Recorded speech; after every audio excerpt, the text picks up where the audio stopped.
Welcome. In this video, we will discuss about the solar cycle 25. So this has been in news for some time now, and if you have been following news, you would have heard at least terms like solar minimum, solar maximum, and what is solar cycle in general.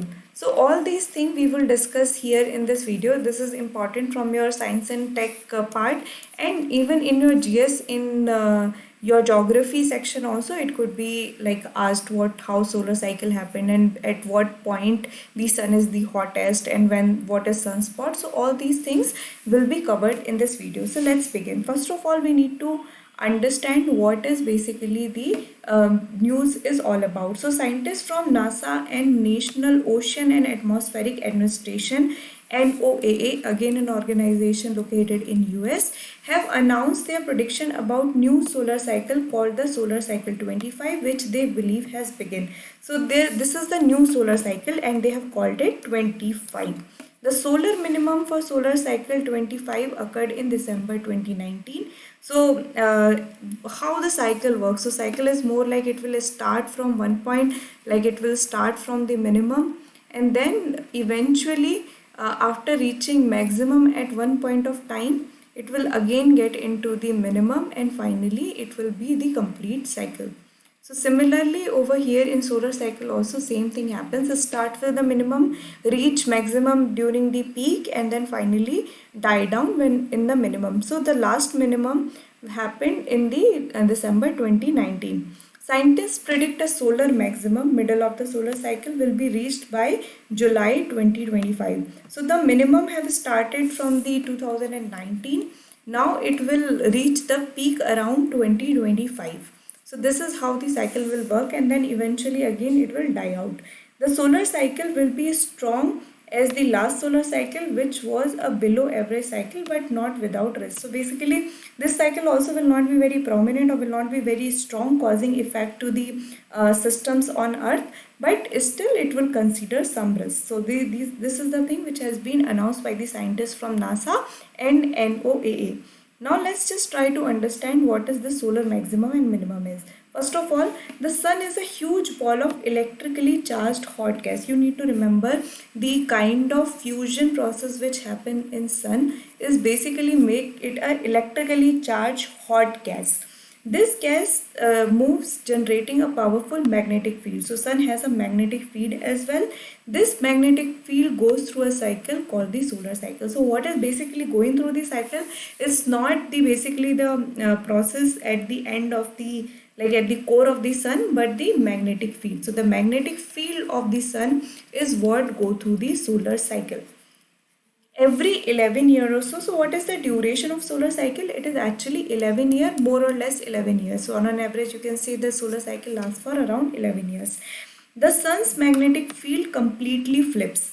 This means that the sun north and south poles switch places. Then it takes another 11 years for the sun north and south poles to flip back again. So basically what happened if we consider it sun, this is at present the north and this is at south. What happened after the 11 year of solar cycle, this point will become the south pole and then it will become the north pole. So there is a flipping of magnetic pole. Just remember these are not the geographical pole but the magnetic pole of the sun. So this is how the solar cycle works. So far, astronomers have documented 24 such cycle and the last one ended in 2019. So that's why the name has been given as solar cycle 25 because this will be the 25th solar cycle. Now let's move forward and try to understand the maximum and minimum. Scientists track a solar cycle by using sunspot. So how we will know at which phase of solar cycle a particular like in year a solar cycle is in? So we track what is called as sunspot. So what happens over here at the beginning of a solar cycle is typically characterized by fused sunspot. So during a minimum the number of sunspot will be less and therefore it is referred to as solar minimum. On one way to track the solar cycle is by counting the number of sunspots. So the beginning of solar cycle is a solar minimum or when the sun has the least sunspot. Over time solar activity and the number of sunspots increases.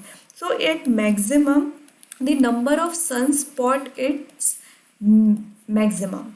So that is why it is called as the solar maximum, and this is generally reached at the middle of the cycle. So we reach the solar maximum at the middle of the cycle.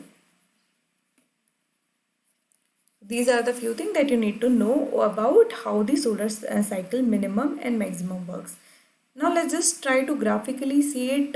This is the one solar cycle. So it started with 2010, and you see over here the sunspot was less than during this time. This particular, when the 2014, 15, 16, when this portion region, the sunspot brighten up, and hence these regions would be considered as the solar maximum. And when the solar maximum subsides, then we get again into the minimum, and finally it is said that it is ended in 2019 and new solar cycle has begun, which will again have minimum right now, and going forward it will reach its maximum in 2025.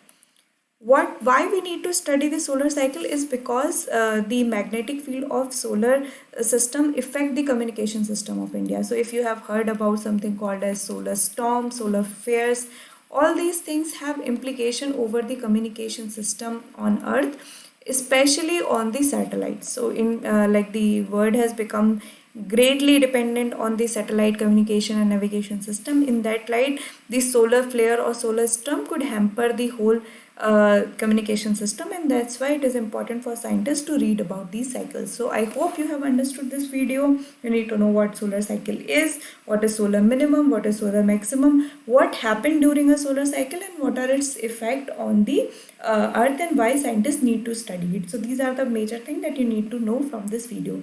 So I hope you have understood this. If you have any doubt, feel free to comment. Thank you.